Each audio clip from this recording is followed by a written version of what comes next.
Today's subject is purchasing a vehicle the GED way. That's right. My specialty is teaching you how to get every dollar you can from the bank.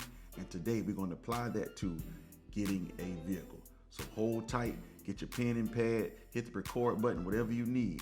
Let's find out how to purchase a vehicle the GED way. Yeah. The rich stay rich from positive cash flow. So we gonna introduce you to something that you ain't know. How to use credit to make your finances grow. You may have money, but we all can use some more. I'll show you how credit can help you get every dollar. This ain't a cash grab. This is game for free. And I know that it works because it worked for me. So if you're ready to be literate financially, check out this podcast and get your GED. Anytime we do anything, we do it with a purpose and with a mission. And our mission first is to bridge the financial literacy gap to underserved communities. Now, we know that all information has not been privy to everyone here in this country, but we know money is available. So that's what we're doing here. We want to make sure that you get the right information for you to make the right decision for you, for your family, and for your future.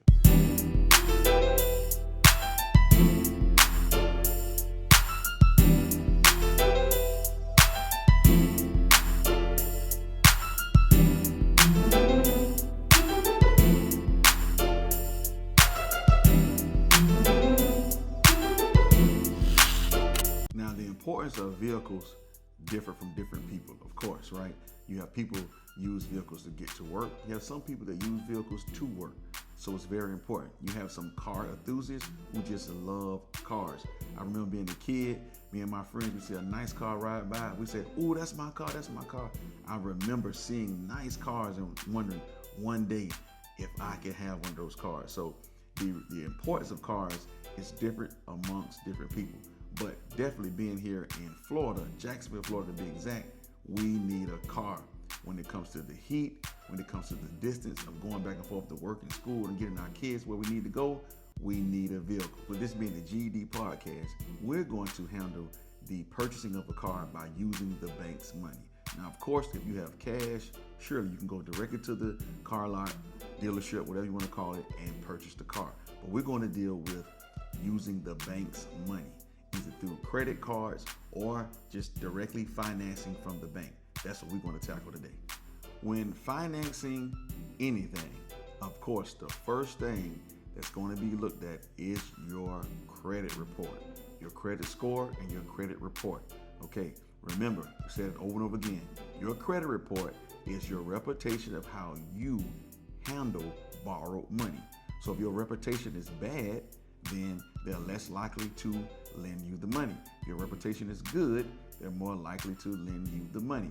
Now, when it comes to a car, this is what is called a secured loan, because the car is the actual asset that the loan is tied to.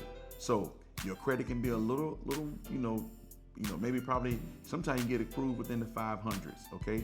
Because the bank feels like, hey, we don't mind lending them the money if we have an asset attached to it. Of course, because we can call the repo man and come and get it, okay?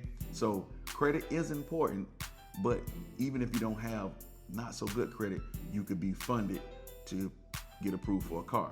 Now, the benefits of having good credit when purchasing a car is interest rates, higher approvals, better terms. So it definitely benefits you to have decent credit when purchasing a car. My first advice is to check where you can get approved for, okay? The best place to go to is the bank that you actually bank with, preferably a credit union. I would definitely shout out a ViStar, a Community First, a Radiant. Credit unions are some of the best places to lend money. If your credit is decent and you have a relationship with that bank, that is the best place to go. Now, what you do is you want to call the bank or either go in person, and you want to apply for a car loan. They're going to pull your credit report. They're also going to ask you for a proof of income. They're going to look at your credit report and the proof of income and come up with a decision whether or not you will be approved for a amount of a car. If you are approved, they will give you an amount that they are comfortable with lending you. A lot of times they will ask you for a VIN number of a vehicle that you're interested in to see the value of it, to kind of gauge whether or not they want to lend you the money for that particular car. Okay, so even if you don't have a car, you could still just call and say, hey, I'm interested in purchasing a vehicle. Please pull my credit. This is my proof of income, and they will then give you a limit of what they will allow you to borrow. If approved, they will give you what is called a draft check. All right, a draft check. This is the correct way to purchase a vehicle. You do not want to go directly to the dealership and have them run your credit. Let's go over a few things why. First of all, you need to understand what's going on at the dealership, okay? The dealership is in the business of selling cars. They have a finance department there that's in the business of finding funding for you. So when you go in and you look for a car, you're mostly greeted by the salesman. He's not the finance guy. He doesn't know a lot about credit and what banks. He may be informed on some of the information, but he's not the person that really deals with it on a day-to-day basis, okay? So you find a car you like, first thing they say, let's do an application, a credit application. Now what they do is they pull your credit, the car lot pulls your credit. They then have the finance manager look over your credit report and look at how eligible they think you are according to the banks that they have relationship with, okay? They then send that credit report or credit application to several other different banks. This is a lot of times why you have more than one credit pull when you go purchase a vehicle. Contrary to why you should go directly to your bank. Your bank is only going to approve you after pulling the credit one time. So you don't have all these different credit pulls. Why? Because of course, every time your credit's pulled, you are losing 2 points off of your credit score, okay? So what's going on in behind the scenes of that finance manager, he's shopping you around to different banks. That is not what you want. As well as you can't see what they are negotiating when it comes to the interest rate, down payment, etc. Contrary to when you go directly to your bank, preferably a credit union, they're going to pull your credit, they're going to look at your credit report and say approved or not approved. Most of the time, never ask for a down payment, because if you approve, you approve. And remember, the car is the asset that is securing the loan. So it's really no reason for a down payment. A lot of times in the dealership, that's money that's going to the dealer's pocket, the salesman pocket, okay? They come in and tell you, well, we want you to make sure you got some skin in the game. All that's is game. That's all that is, okay? Most of the time when they go back there and they get your approval, most of the time you're already approved. But they come back and tell you, they used to tell me all the time before I knew the game, your sign right here, they'll circle it. How much can you put down? All you're doing is paying them their commission up front, okay? You're in there for hours for no reason at all. So to avoid getting your credit ran over and over again, I would definitely recommend the GED way is to go directly to your bank or to your credit union and get your own approval. Therefore, you will be able to walk to the car lot with a check in hand. That's correct, for the full amount for the vehicle that you are interested in. So there's no negotiation, no hassle. If there are negotiation hassle, you have the power in your hand because you already have the check. So this you can walk to the car lot and say, hey, the car is $18,000. I would like to buy this car for $16,500 or whatever you want to negotiate for, because you already have the pre-approval check. When you buy a car that way, the ball is in your court. You have the power, the GED way. Now let me go over some more details and advantages of going directly to your bank. Okay, like I said, credit is pulled one time. You're not hit with more and more inquiries, making your credit score go down. One of the greatest benefits is that most of the time when the credit union pulls your credit, they have your credit report on file. You could then come back within the next 30 to 45 days and apply for additional products. That's correct. When they pull your credit report, that credit report stays on file for 30 to 45 days. So if you get approved for a car, you can call back next week and apply for a signature loan. You can call back next week and apply for a line of credit. You can call back next week and apply for a credit card, okay? So that one detail is major. You definitely cannot do that by going to the car lot letting them find your financing.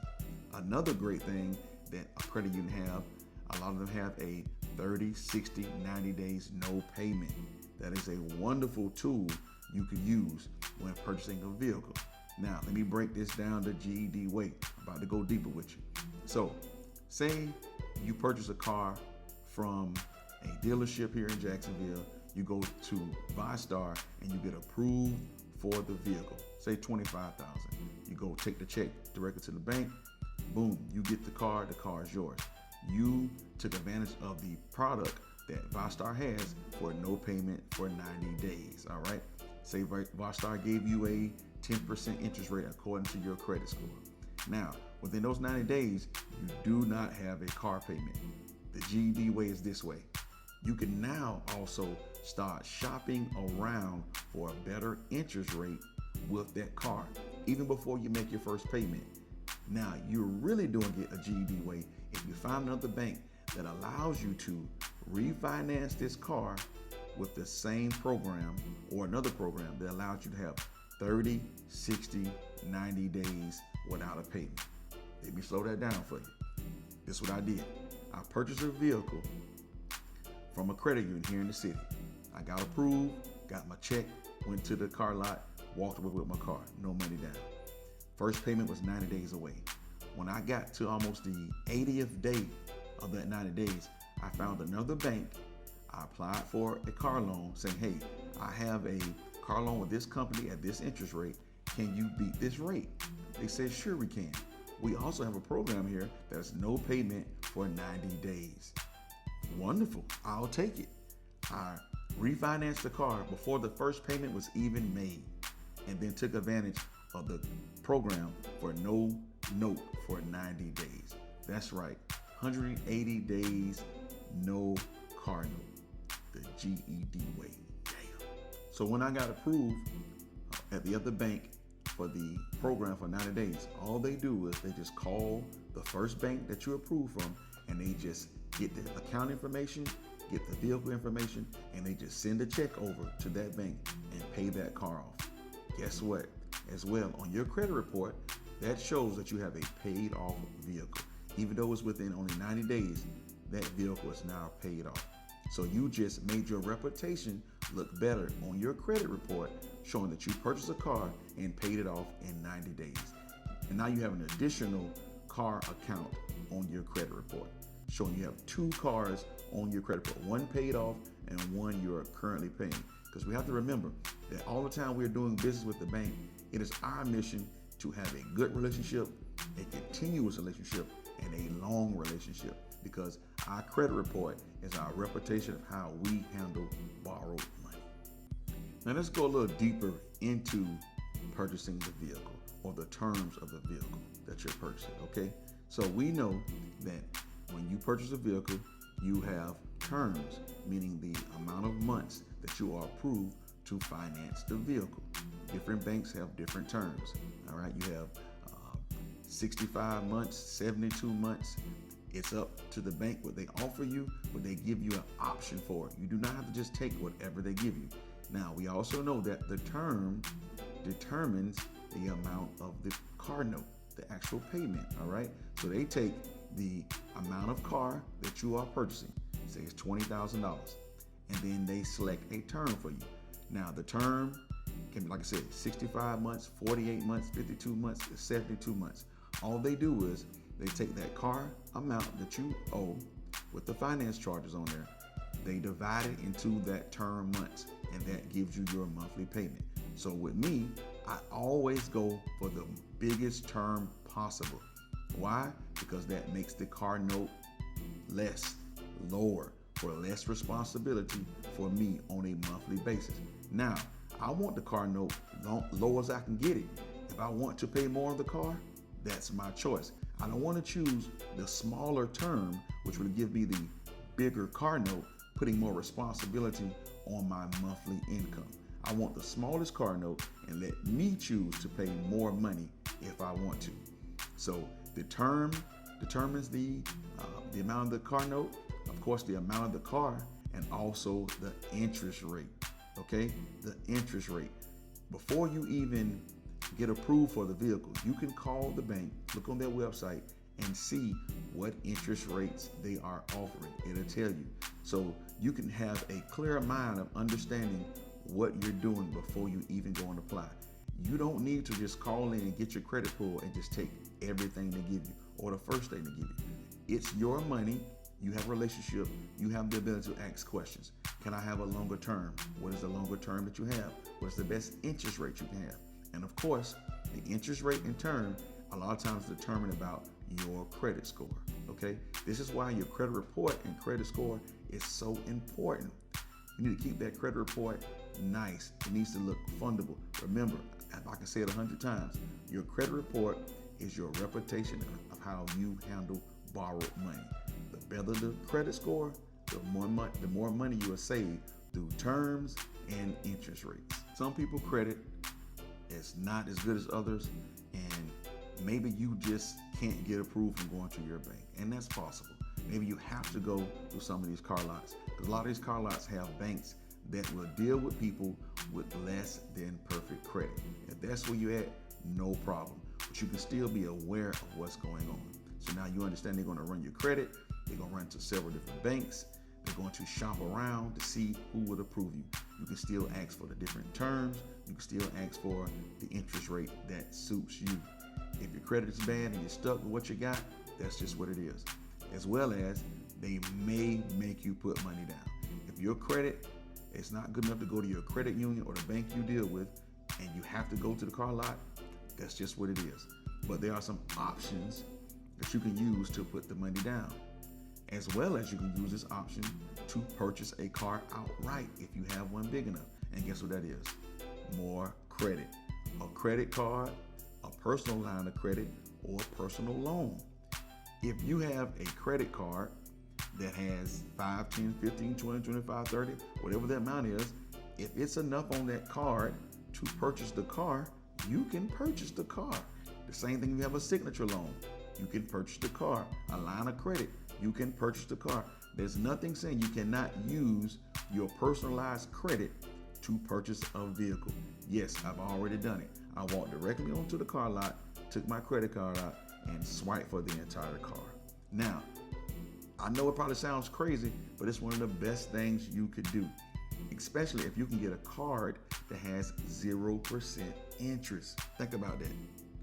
The car dealership is never going to give you 0% interest unless you have probably a 800 credit score and they have some kind of special promotion. The Community First, the credit unions, they're not really going to give you 0% interest unless you have an excellent credit score. Again, unless they have some kind of promotion. But you can get a credit card easier with 0% interest or a very low interest rate. When you swipe the card for the car, guess what? You have the title in hand. Repo man can never get you. You have the actual title. It's your vehicle. You're just responsible for paying the credit card back at your convenience. You have a minimum payment on the card. You can pay the minimum payment. You can pay more than the minimum payment.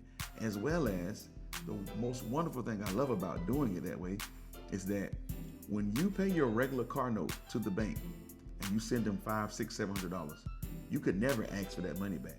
But guess what? If you buy that car on a credit card, that is a revolving line of credit. So every time you send that money to that credit card, if an emergency happened, if you needed it, the money is there for you to use it. Of course, absent from the interest charge that they're going to charge you. This is the GED way.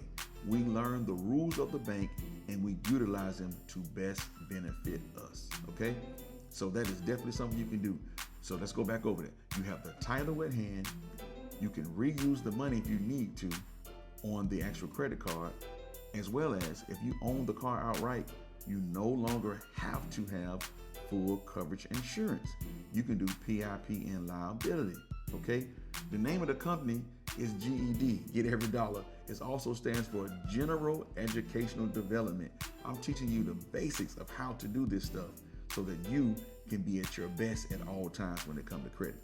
So, I wasn't born rich. I understand just having enough to put money down the car, just having enough to pay for insurance. A lot of times, the car note we can afford, but the insurance is just too much.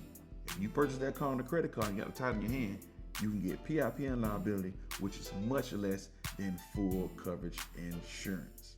Now, also, you can purchase a vehicle in your business name. Yes, ma'am. Yes, sir. You can purchase a vehicle in your business name. You can use a business credit card. You can use business credit. Okay? It does not always have to be in your personal name. Now, let me give you a great benefit of that. When you purchase a vehicle in your business name, and it's truly your business name, this card does not report on your personal credit report. Yes, that is so correct. It does not report on your personal credit report. So you can have a vehicle in your personal name. Anytime you go into the bank to apply for anything, they're going to pull your personal credit and they're not going to see that card, because business credit is reported to business credit bureaus, not to your personal credit report. That is a wonderful thing to utilize when trying to have assets, hold debt, but then not overdo it when it comes to your credit report. So here's an example. Say you know you want to go purchase a house, right? And you're trying to keep that credit report clear, trying to keep that debt to income ratio down low. And you own a business and you know you want to purchase a vehicle. Now, I would definitely go purchase the vehicle in the business name. Now, they are going to pull your personal credit to look at your credit report, but once you get approved for that vehicle, it is not going to be reported on your personal credit report, and no one would ever see it unless they're pulling business credit to do business the GED way. Yay. Now let's talk about the actual process of shopping for a vehicle. Okay, man, it is 2026. Information is at our fingertips. You do no longer have to ride up and down Cassett Avenue, ride up and down Atlantic Boulevard, and go to place to look for a vehicle. Absolutely not, okay? So they have some great apps that I will refer to you. One of them is Car Guru. Car Guru. Man, this app is wonderful. You get to shop the entire United States for vehicles. The entire United States. You get to deal with the information on the app. You can adjust. I want to look for a car within 200 miles, 500 miles, 700 miles, or the entire United States. You are not subject to only having to buy a car in Jacksonville or in Florida or whatever city or state you live in. Look everywhere. Deals are everywhere. Almost every car I have purchased off of this app. Another app is called TrueCar. And you also have Carfax. The Carfax app, TrueCar, Guru, I think, and Kelly Blue Book. All these apps will give you access to every car in the United States that is for sale. You get to adjust the information on the app and say how much you want to spend. You get to say what kind of car you want, what color car you want. It is endless. You get to say what color the seats is. You pretty much get to design what you want and then ask it to adjust it to your price range. It will show you the vehicle, pictures of the vehicle, where the vehicle is located. You can even set up an appointment to go view the vehicle. I probably haven't purchased a car in Jacksonville in the last 5-6 years. I purchased cars from Miami, Atlanta, you name it. If the deal was correct and the car looked good online, I went there and checked it out in person. As long as it met my qualifications, I showed up with my draft check and I rolled off smiling the GED way. So now my personal preference when I'm buying a vehicle is it does not have to be a brand new car. I know y'all love brand new cars. You think that means something. You have to understand when it comes to purchasing a vehicle that a brand new car and a car that's 2 or 3 years older than that car, same car, the price difference is going to be huge. See, remember we talked about before in previous shows about good debt, bad debt, asset, liability. When it comes down to it, really purchasing a car is bad debt. Why? I know we heard this statement before. As soon as you drive the car off the lot, the price is going to drop. The value is going to drop. That car is a liability. It is not an asset financially. Now, it's an asset to you when it comes to, hey, I can get to work now. I can pick my kids up. I can make money with it. You can make it turn into an asset.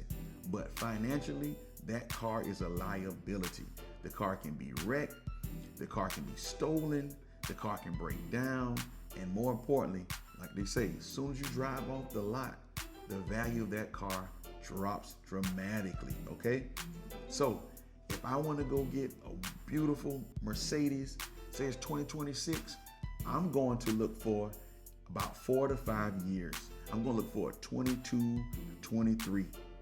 That's what I'm going to look for. Maybe 21. 4 to 5 years is what I'm going to look for a vehicle.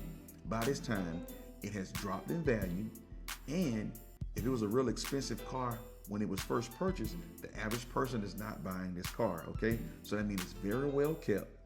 It is what we call fleet maintained. They always go to the dealership to get it done, and you can verify this by pulling the Carfax. That is very important. You want to always pull the Carfax on your vehicle. It's going to tell you the history of the vehicle, when it was purchased, if it was sold to someone else, any kind of major damages that happen to the car when it comes to a car wreck. If they get into a wreck in this car and it was reported to the insurance company, it's going to be on the Carfax. How many times it was brought in for service, how many real miles is on the car, anything that deals with this vehicle that's of major importance should be on this Carfax. You can get the Carfax for absolutely free. A lot of times the dealership will give it to you. So anytime I go, I either pull it already online before I go, or when I get there, can I please see the Carfax? When you get the Carfax, make sure everything matches. Make sure that the miles on the Carfax match the miles on the car. Make sure you look through the Carfax and it shows you how many owners it has. They should be telling you the exact same thing. So the Carfax is kind of like a credit report, I would say, on the vehicle. So remember, when purchasing a car, you do not have to buy a brand new car. If that's what you want to do, great. Just know that when you drive off the lot, the value of that car is going to dip dramatically, okay? You can still get a great car for a couple years behind, and it's going to be a better value. The price that you're paying is going to be closer to what the car is actually worth.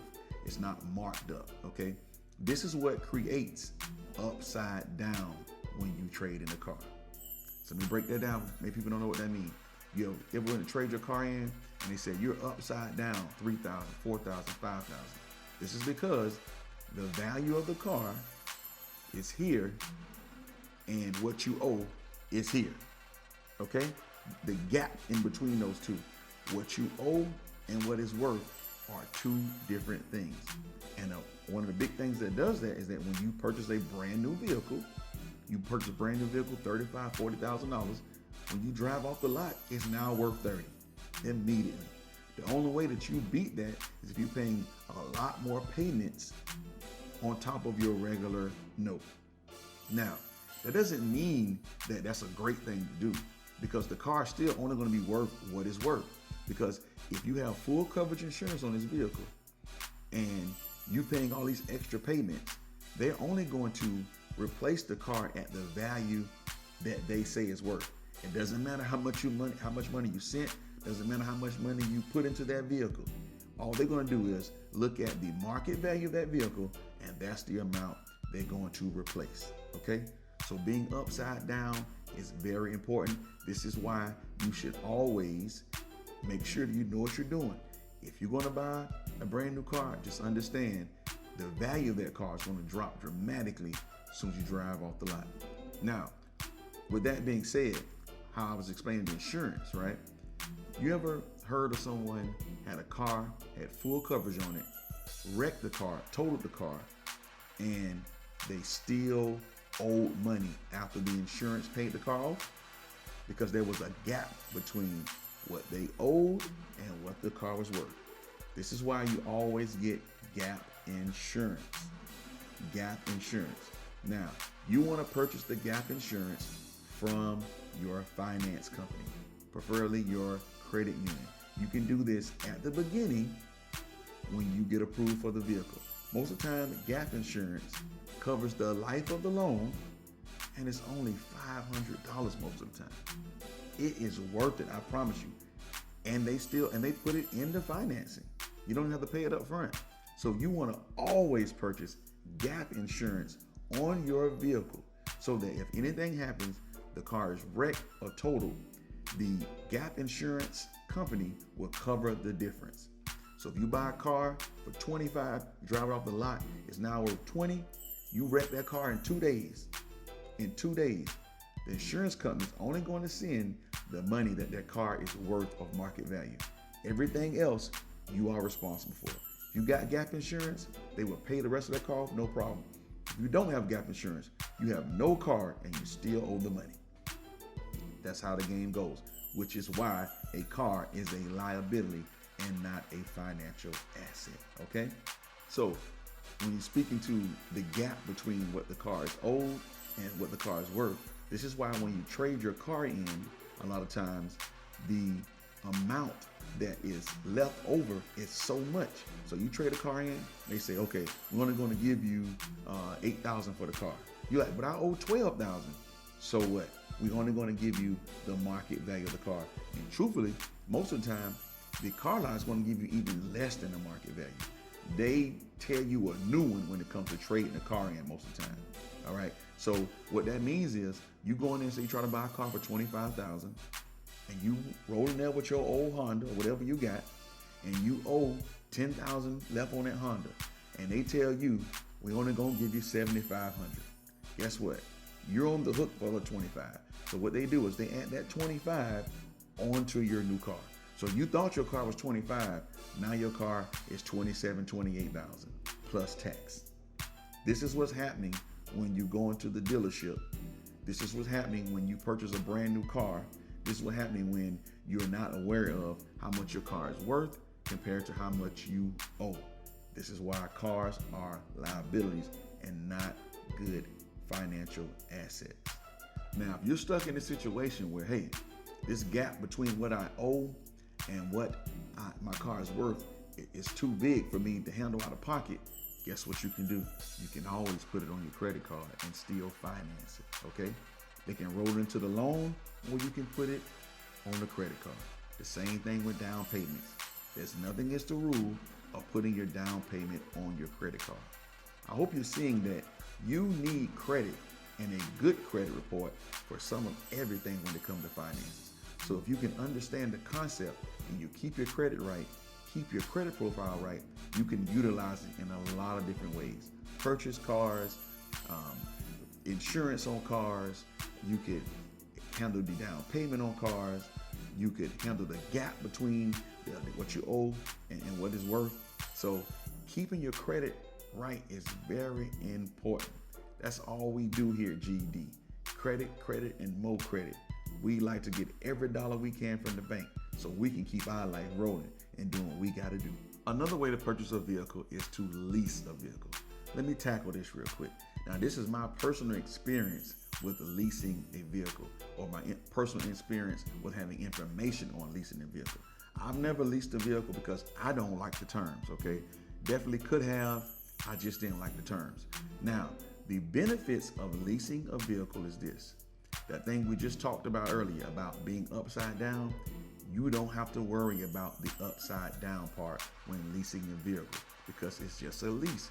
You're not actually purchasing the vehicle. So once the lease term is up, you get to turn in the vehicle exactly as it is. It doesn't matter what the value is. It doesn't matter what you owe. There's no gap in there for you because you're not owning the vehicle. You are paying to have access and to lease the vehicle within a certain time and within a certain amount of miles. That's one benefit. Now, the other thing is this. When you go to get approved for a leased vehicle, everything is just like purchasing a vehicle. Your credit has to be decent. They still need to show proof of income for the entire amount of that vehicle. And the whole vehicle is on your credit. The entire amount is on your credit. From my understanding, the only way that leasing makes sense is if you know that you want to continue to switch cars and you don't want to be responsible for the upside down, the gap between what is worth and what you owe. Other than that, I don't see any benefit of it. So that's just why I personally have not chose to lease a vehicle, but that's the information on it. You have to have the same amount of income you would if you're purchasing. It's going to be on your credit, man. It's going to affect your debt to income ratio, and pretty much you're boxed in when it comes to the amount of miles you can drive on the vehicle and the length of time you have on the vehicle. But the plus side is Once that lease is over, you hand the keys, you can do it all over again or say, I'm out of here. Now, one other benefit is that you do have the option to purchase the vehicle once you are done with the lease, and you get to purchase it at the market value where it's at. So that's one thing. But to me, I like to do real math, and I'm going to count the money I've already paid towards that lease, and I'm pretty sure I'm probably been paid more than I would if I was buying it. So I pretty much don't deal with leases, but that's the information. If you're interested in it, you can do it. It can still be done, and it still requires credit. Also, I want to touch on refinancing a vehicle. If you already have a vehicle, you've already purchased it, and you like your car, and your credit is better than what it was, or you just see the interest rates are lower now, you have every option, correct, to go right to your credit unions and say, hey, I have a 10% interest rate. I see you're offering a 5, 4, 3, whatever it is, and refinance the vehicle. What they're going to do is they're going to pay off your old loan and give you a new loan with different terms, which will make your payment go down lower. Absolutely. If you're someone that say, hey, month to month, I want to drop my monthly bills so I can bring in more cash flow, more money each month, I want to refinance my car, save on the interest rate, and put more money in my pocket monthly. You can do that, okay? It's going to save you money on the long term when it comes to the final payoff on the vehicle, and save you on a monthly basis. So that's something you want to do. The option is definitely there. You call around, find a bank that has the best interest rate compared to the vehicle that you have. When it comes to the year of the vehicle, some banks have a limit on what year they will finance and what year they will not finance. If the car is too old, a lot of times they won't do it, okay? So if that happens, if you say, hey man, you know what? My car is too old, they won't refinance. A nice trick you can do in the GED is this. Some credit cards allow you to do balance transfers. You can do a balance transfer from your credit card over to your car and pay it off the GED way. You can also get a personal loan and get the cash and pay your car off. You can also use a cash line of credit, take the money off and pay your car off. The benefit of that is the car is yours. You own the car outright. You can take full coverage off the car, which is going to save you money, as well as the car can never be repoed. All you are responsible for is paying back the loan. Come ride with me as I went through a couple car dealerships, and you get to follow me in the process of buying a vehicle. I talked to a few car salesmen, got some of their opinions on what's going on out here. So ride with me. Let's go look at a few cars. Let's go get some of their opinion and some of their knowledge as being the salesman.